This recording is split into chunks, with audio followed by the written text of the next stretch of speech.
Okay, so our problem here is to compute for the absolute error, which is the difference between the actual value and the approximate value given by the Taylor's polynomial. Okay, so approximate the functions y equal to the fifth root of x by Taylor's polynomial of degree 3.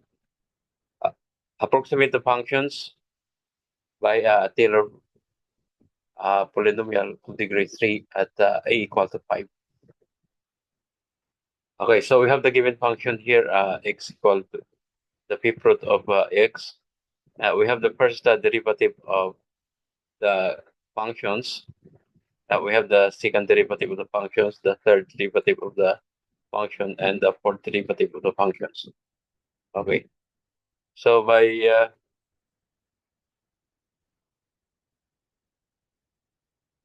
finding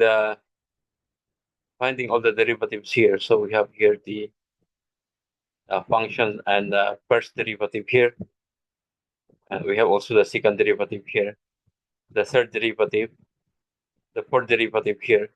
Okay, and then we have the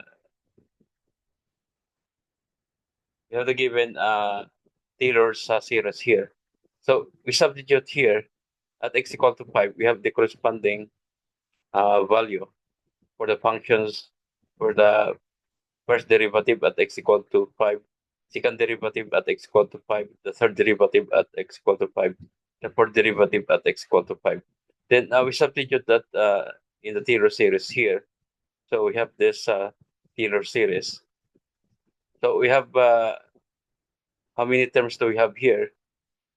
1, 2, 3, 4. So we have the 4 terms here. 1, 2, 3, 4. But our derivative here is only up to the third derivative. Okay.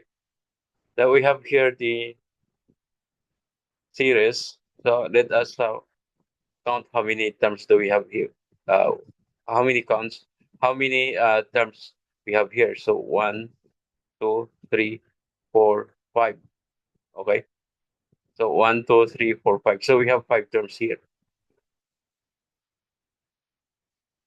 So this is our answer for letter A. The problem letter A is approximate the functions the fifth root of x by a Taylor's polynomial of degree 3. So this is the answer. So this one. Okay. So this is a Taylor series of degree 3.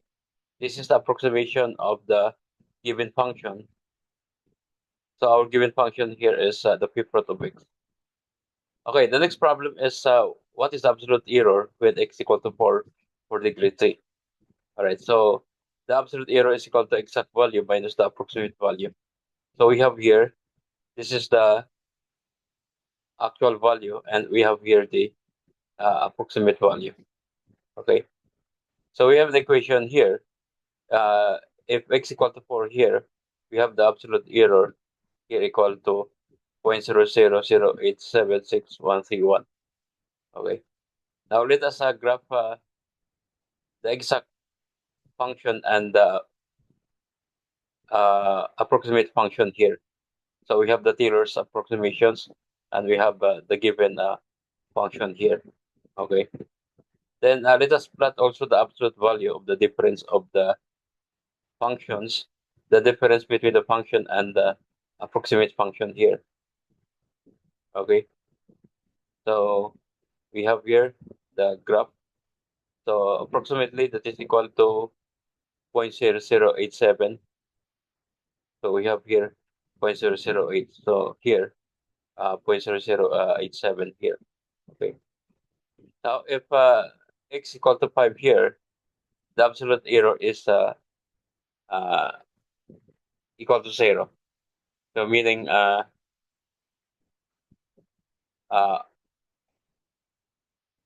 our Taylor polynomial becomes more accurate.